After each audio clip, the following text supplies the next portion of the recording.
I had not forgotten Sebastian. He was with me daily in Julia. Or perhaps it was Julia I had known in him in those distant Arcadian days.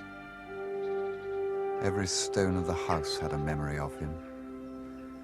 And hearing him spoken of by Cordelia as someone she had seen a month ago, my lost friend filled my thoughts. I heard he was dying. A journalist in Burgos told me who'd just arrived from North Africa.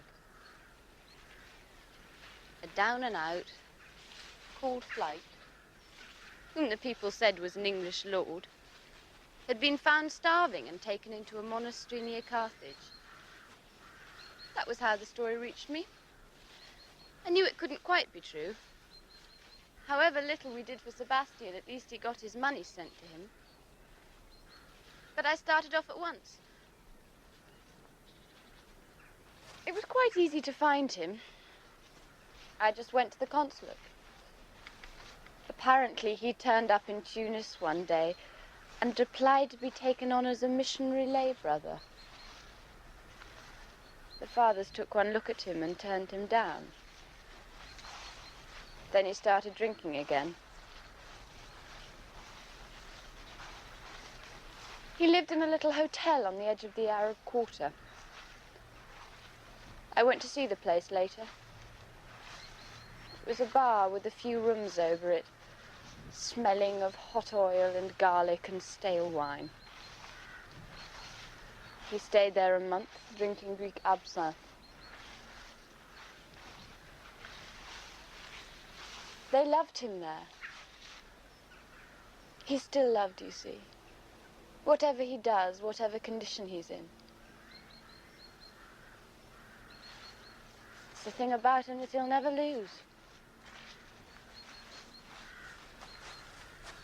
They thought very ill of his family for leaving him like that. Wouldn't happen with their people, they said. And I dare say they're right. Anyway, that was later. After the concert, I went straight to the monastery and I saw the superior. He told me his part of the story. So I sent him away. He kept coming back 2-3 times a week.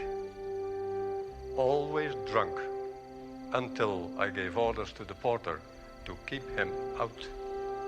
He must have been a terrible nuisance to you. I don't know what I can do to help him, except pray. Finally, we found him unconscious outside the main gate. He had fallen down and had lain there all night. At first we thought that he was merely drunk again. Then we realized that he was very ill. So we took him to the infirmary. He has been there ever since. They'd given him a room to himself just off the cloisters.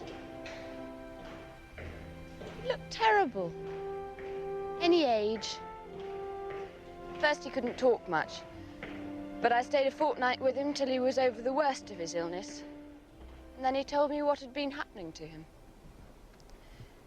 It was mostly about Kurt, his German friend. Well, you've met him, so you know all about that. He sounds gruesome. He said they went to Greece, and Kurt had got arrested after some brawl and sent back to Germany. It was the time when they were rounding up all their nationals from all parts of the world to make them into Nazis. Sebastian followed.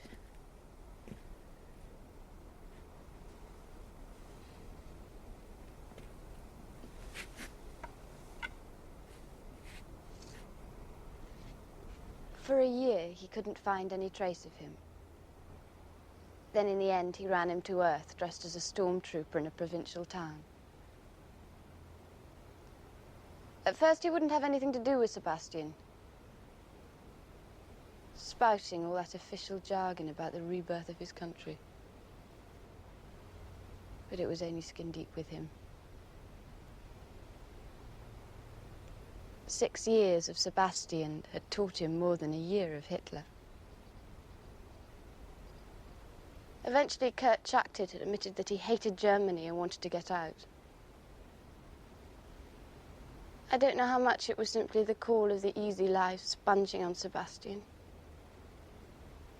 He said it wasn't entirely that. But Kurt had just begun to grow up. Maybe he's right. Anyway, it didn't work. Kurt always got into trouble, whatever he did. Finally, they caught him and they put him in a concentration camp. Sebastian couldn't get near him. He didn't even know what camp he was in. So he hung about in Germany for another year, drinking again. Until one day in his cups, he took up with a man who'd just been out of the camp where Kurt had been. And learned that he'd hanged himself in his hut in the first week.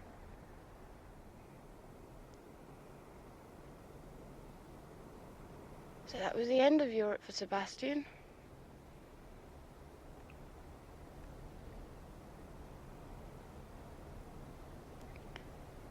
He went back to North Africa, where he'd been happy.